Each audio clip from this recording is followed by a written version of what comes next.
Good morning friends. I hope आप सब बढ़िया होंगे इस लॉकडाउन के टाइम पर। तो आज है 3 जून 2020। तो आज के दिन बनने वाले जो भी मोस्ट इम्पॉर्टेंट करंट अफेयर हैं आज हम उनको डिस्कस करेंगे और उनसे बनने वाले इम्पॉर्टेंट फैक्ट को भी देखेंगे। फ्रेंड्स, यदि आपको इसकी पीडीएफ चाहिए तो आप हमारे टेलीग्राम चैनल को भी ज्वाइन कर सकते हैं या फिर वीडियो के डिस्क्रिप्शन में लिंक दी जाएगी, उसमें से आप क्लिक कर कर डायरेक्ट पीडीएफ प्राप्त कर सकते हैं। तो चलिए फिर बढ़ते हैं आज के करंट अफेयर की ओर। तो देखते हैं फ्रेंड्स, आगे बढ़ने से पहले आज का थॉट ऑफ द डे देख लेते हैं क्या है। सफलता की परिभाषा खुद से वादा, मजबूत इरादा और मेहनत ज़्यादा। यानी यदि आपको सफलता पानी है तो पहले खुद से एक वादा करना होगा, उसके बाद उस वादा किया गया है उसको मजबूत इरादे के साथ आगे बढ़ना होगा और उसको पाने के लिए बहुत ही मेहनत करनी होगी, तो आप निश्चय ही सफलता पा सकते हैं। चलिए फिर बढ़ते हैं आज के करंट अफेयर की ओर। हाल ही में विश्व दुग्ध दिवस कब मनाया गया? इसका जो सही आंसर है वो है ऑप्शन नंबर सी, 1 जून। तो 1 जून को मनाया गया है विश्व दुग्ध दिवस यानी वर्ल्ड मिल्क डे। तो ये मनाया गया है और ये जून का पहला डे है, तो इसको याद रख सकते हैं। तो इसी तरह अपन आगे के डे भी पढ़ेंगे। अब इसी मनाया गया है दुग्ध दिवस, तो इसकी थीम वगैरह जान लेते हैं और ये मनाया क्यों जाता है। तो ये दिवस का उद्देश्य है मानव जीवन में दूध और दुग्ध उत्पादनों के जो महत्व हैं उत्पादों के, उनके बारे में लोगों को जागरूक करना।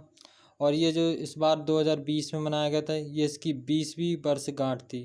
तो इस बार इसकी थीम रखी गई थी 20वीं मतलब 20 anniversary of world milk day, यानी विश्व दुग्ध दिवस की 20वीं वर्षगांठ, ये इसकी थीम रखी गई थी। तो फ्रेंड्स, ये याद रख सकते हैं। तो ये विश्व दुग्ध दिवस है। और यहीं बात करें, ये नेशनल दुग्ध दिवस भी मनाया जाता है, यानी नेशनल मिल्क डे, तो ये मनाया जाता है 26 नवंबर को। तो ये याद रख सकते हैं। फ्रेंड्स, यहाँ पर एक आपको इम्पॉर्टेंट चीज़ बताते हैं। आपने सुना होगा वर्ल्ड डे मनाए जाते हैं, इंटरनेशनल डे मनाए जाते हैं और नेशनल डे। तो इसमें डिफरेंस क्या होता है? तो जो वर्ल्ड डे हैं वो सभी कंट्रियों में मनाया जाता है और एक साथ, और जो इंटरनेशनल डे हैं वो 2 या 3 कंट्री मिलकर बना सकती हैं। इसमें कोई वो नहीं रहता कि सभी कंट्रियाँ मिलकर बनाएं। और जैसे नेशनल डे, तो वो हर देश का अलग अलग नेशनल डे हो सकता है। जैसे इंडिया का अलग नेशनल डे है, पाकिस्तान का अलग हो सकता है, श्रीलंका का अलग हो सकता है। तो इस तरह हर कंट्री के अपने अपने कुछ नेशनल डे होते हैं। तो चलिए फिर बढ़ते हैं अपन नेक्स्ट क्वेश्चन की ओर। हाल ही में किसने माय लाइफ माय योगा प्रतियोगिता का शुभारंभ किया? इसका जो सही आंसर है वो है option number C, Narendra Modi ji. तो जो हमारे प्राइम मिनिस्टर हैं नरेंद्र मोदी जी, तो इन्होंने अभी माय लाइफ माय योगा प्रतियोगिता का शुभारंभ किया है। और ये जो प्रतियोगिता है ये आयुष मंत्रालय उसके साथ मिलकर और एक भारतीय संस्कृति संबंध मंत्रालय है उसके साथ मिलकर ये प्रतियोगिता चालू की है। और ये एक वीडियो ब्लॉगिंग है। इसमें क्या रहेगा, आपको योगा से रिलेटेड वीडियो बनानी है और पोस्ट करनी है। तो ये अभी प्रतियोगिता जो शुभारंभ की है नरेंद्र मोदी जी ने, तो ये याद रख सकते हैं। चलिए अब बढ़ते हैं अपन नेक्स्ट क्वेश्चन की ओर। हाल ही में कैरेट इंडिया के नए सीईओ के रूप में किसे नियुक्त किया गया? तो इसका जो सही आंसर है वो है option number A, Anita Kotwani. जो अनीता कोटवानी जी हैं इन्हें अभी कैरेट इंडिया का नया सीईओ नियुक्त किया गया है। ये जो कैरेट इंडिया है ये एक तरह की मीडिया एजेंसी है। तो इनका अभी जो सीईओ बनाया गया है अनीता कोटवानी जी को बनाया गया है, तो ये याद रख सकते हैं। और जो अनीता कोटवानी थी ये पहले मिड शेयर इंडिया की वाइस प्रेसिडेंट थी, तो ये भी याद रख सकते हैं। और यहाँ पर अब जो कैरेट इंडिया की बात करें तो इसका जो हेडक्वार्टर था वो है गुड़गांव में, इसका हेडक्वार्टर है, तो ये याद रख सकते हैं। चलिए अब बढ़ते हैं अपन नेक्स्ट क्वेश्चन की ओर। हाल ही में बीसीसीआई ने 2020 राजीव गांधी खेल रत्न पुरस्कार के लिए किसे नामांकित करने की घोषणा की है? तो फ्रेंड्स, इसका जो सही आंसर है वो है option number C, Rohit Sharma. तो रोहित शर्मा को अभी बीसीसीआई ने 2020 में जो राजीव गांधी खेल रत्न पुरस्कार है, जो स्पोर्ट के उसके लिए सबसे सर्वोच्च पुरस्कार माना जाता है, तो इसके लिए नामांकित किया गया है तो रोहित शर्मा जी को। तो अब यहाँ पर बीसीसीआई की बात आई है, तो जो बीसीसीआई है इसके बारे में भी जान लेते हैं। तो क्या है, जो बीसीसीआई है, जो भी इंडिया में जितने भी क्रिकेट से रिलेटेड खेल हैं उसको बीसीसीआई रेगुलेट करता है, जिसका फुल फॉर्म हो जाता है board of control for cricket in India, यानी भारतीय क्रिकेट नियंत्रण बोर्ड, जिसकी स्थापना की गई थी 1928 में। और इसका जो हेडक्वार्टर है वो है मुंबई। और जो अभी अध्यक्ष बने हैं बीसीसीआई के वो हैं सौरभ गांगुली जी, इसके अध्यक्ष हैं। और जो सीईओ हैं वो हैं राहुल जौहरी। और उपाध्यक्ष की बात करें तो महिम वर्मा इनके अभी उपाध्यक्ष हैं। और सचिव हैं जय शाह, जो अमित शाह के लड़के हैं यानी पुत्र हैं। और पुरुष टीम के कोच देखें तो वो हैं रवि शास्त्री, जो क्रिकेट पुरुष टीम है। और महिला टीम कोच की बात करें WV रमन, जे कोच हैं, तो याद रख सकते हैं यहाँ पर। चलिए अब देख लेते हैं अपना नेक्स्ट क्वेश्चन क्या है। हाल ही में IIFCL का नया MD किसे नियुक्त किया गया? तो जो इसका जो सही आंसर हो जाता है वो है option number C, PR Jaishankar ji. तो जो PR जयशंकर जी हैं इन्हें बनाया गया है अभी IIFCL का नया MD नियुक्त किया गया है। अब यहाँ पर जो IIFCL की बात आई तो इसके बारे में भी जान लेते हैं। तो जो इसका फुल फॉर्म हो जाता है वो है India infrastructure finance company limited, तो ये इसका फुल फॉर्म हो जाता है। और इसकी जो स्थापना की गई थी वो थी 5 जनवरी 2006 को। और हेडक्वार्टर हो जाता है न्यू दिल्ली। तो इतना आप याद रख सकते हैं IIFCL से। तो चलिए अब देख लेते हैं नेक्स्ट क्वेश्चन क्या बनता है अपना। चर्चा में चल रही थाड किस देश की मिसाइल है? तो इसका जो सही आंसर है वो है ऑप्शन नंबर D, अमेरिका। तो अमेरिका की एक मिसाइल है जिसका नाम है थाड। तो ये अभी चर्चा में इसलिए चल रही है, जो चाइना के आसपास की कंट्री हैं जैसे दक्षिण कोरिया, तो वहाँ पर जो अमेरिका है अपनी एक थाड नाम की मिसाइल है वो दक्षिण कोरिया को दे रही है, जिसके तहत चाइना इसका विरोध कर रहा है। तो इसी के कारण ये चर्चा में बना हुआ है। और ये एंटी मिसाइल है, जो मिसाइल हैं उनको ये सीधे टारगेट करके उनको नाश कर सकती है। यहाँ पर थाड का फुल फॉर्म देख लेते हैं, terminal high attitude area defence, ये इसका फुल फॉर्म हो जाता है। तो ये देख सकते हैं, ये है थाड मिसाइल के लिए जो एंटी टैंक। चलिए अब बढ़ते हैं नेक्स्ट क्वेश्चन की ओर। क्या है नेक्स्ट क्वेश्चन भी देख लेते हैं। यहाँ पर जैसे बढ़ने से पहले अमेरिका की बात आई है, तो अमेरिका के बारे में जान लेते हैं क्या है अमेरिका। चलिए देख लेते हैं अमेरिका के बारे में। तो अमेरिका है जो USA, ये उत्तर अमेरिका का एक कंट्री है। और जिसकी राजधानी है वो है वाशिंगटन DC। और यहाँ की जो करेंसी हो जाती है वो है अमेरिकी डॉलर। और यहाँ के जो राष्ट्रपति हैं वो हैं डोनाल्ड ट्रम्प। जो यहाँ अमेरिका की एक एजेंसी है, स्पेस एजेंसी, जिसका नाम है नासा। तो इसका भी हेडक्वार्टर हो जाता है वाशिंगटन DC में, जो अमेरिका की राजधानी है। और जो वाशिंगटन DC है वो पोटोमेक नदी है उसके किनारे स्थित है, तो ये याद रख सकते हैं। जो अमेरिका की संसद है उसका नाम है कांग्रेस। और जो अमेरिका की लोकसभा है, जैसे अपने यहाँ जो लोकसभा है वहाँ पर जो लोकसभा का नाम है वो है सीनेट, तो ये याद रख सकते हैं।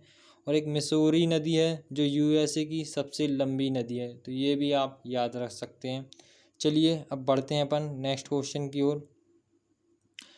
श्रम मंत्रालय ने राष्ट्रीय कैरियर सेवा पोर्टल पर ऑनलाइन कैरियर कौशल प्रशिक्षण शुरू करने के लिए किस फॉर्म के साथ भागीदारी की है?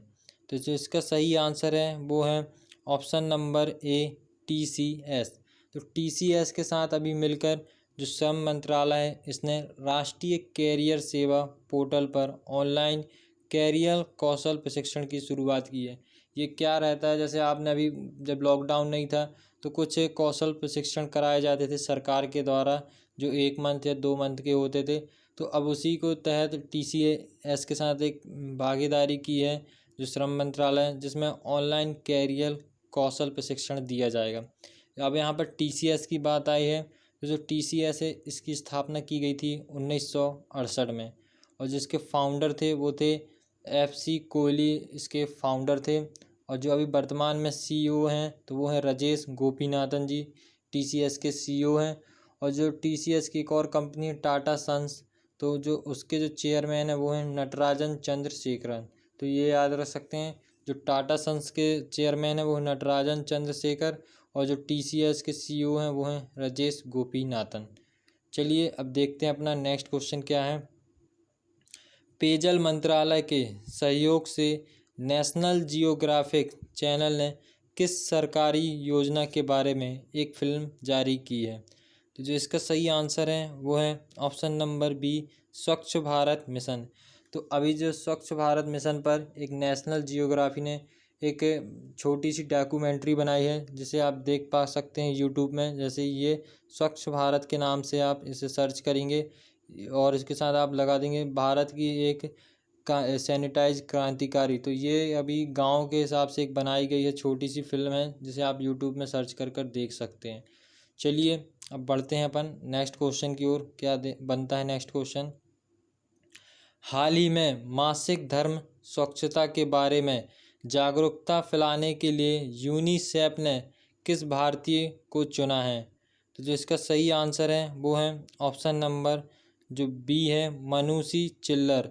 तो जो मनुषी चिल्लर हैं तो इन्हें चुना गया है अभी यूनिसेफ के द्वारा ब्रांड एम्बेसडर, जो मासिक धर्म के स्वच्छता के बारे में, यानी जो हर मंथ गर्ल्स को पीरियड से समस्याएं होती हैं उनके बारे में जागरूकता फैलाने के लिए यूनिसेफ ने इन्हें ब्रांड एम्बेसडर चुना है। तो ये यूनिसेफ की बात आई है तो जान लेते हैं।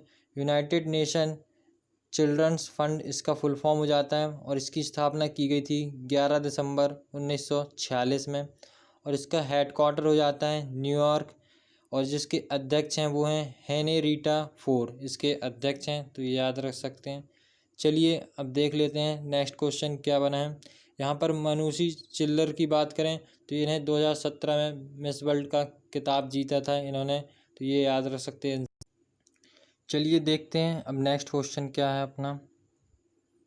तो हाल ही में किसे प्रधानमंत्री कार्यालय में अतिरिक्त सचिव नियुक्त किया गया? तो जिसका सही आंसर है वो है option number A, S Gopal Krishna. तो एस गोपाल कृष्ण जी को अभी प्रधानमंत्री जो कार्यालय है उसका अतिरिक्त सचिव के रूप में नियुक्त किया गया है, तो ये याद रख सकते हैं। चलिए अब बढ़ते हैं अपन नेक्स्ट क्वेश्चन की ओर। हाल ही में RBI ने किस बैंक पर 4 करोड़ रुपए का जुर्माना लगाया? तो जो इसका सही आंसर है वो है option number B, Citi bank. तो अभी जो सिटी बैंक के साथ साथ अभी कुछ दिन पहले RBI ने बैंक ऑफ इंडिया के साथ भी जुर्माना लगाया था, जिसमें उसने 5 करोड़ रुपए का लगाया था। और अभी RBI ने सिटी बैंक को फिर से जुर्माना लगाया जो 4 करोड़ रुपए का है। जो सिटी बैंक है इन्होंने RBI के जो रूल हैं उनका फॉलो नहीं करने के कारण इन पर ये जुर्माना लगाया गया है, तो ये याद रख सकते हैं।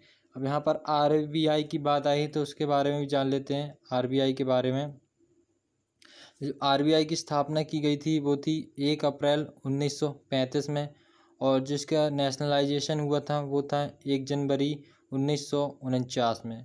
इसका हेडक्वार्टर हो जाता है मुंबई, और जिसके गवर्नर हैं वो हैं शक्तिकांत दास, जो 25वें गवर्नर थे, तो ये याद रख सकते हैं। और RBI के कुछ रीजनल ऑफिस हैं जैसे दिल्ली, मुंबई, कोलकाता और चेन्नई, तो ये याद रख सकते हैं 4 रीजनल ऑफिस हैं। चलिए अब बढ़ते हैं अपन नेक्स्ट क्वेश्चन की ओर। तो फ्रेंड्स यहाँ हमारे क्वेश्चन हो जाते हैं समाप्त। तो आपसे लास्ट वीडियो में पूछा गया था ये क्वेश्चन, तो जिसका आंसर है संदीप प्रधान। तो चलिए फिर बढ़ते हैं। आज का क्वेश्चन क्या है आपको जो दिया जाएगा, जिसका आंसर आपको कमेंट्स बॉक्स में करना है। तो इकलौते भारतीय जिन्हें फोर्ब्स के 2020 के शीर्ष 100 सबसे अधिक कमाने वाले खिलाड़ियों में शामिल किया गया। तो फ्रेंड्स इसका आंसर आपको कमेंट्स बॉक्स में देना है, और सभी से रिक्वेस्ट है आप ज़्यादा से ज़्यादा लोग इसका आंसर करें ताकि क्वेश्चन आपको याद हो सके।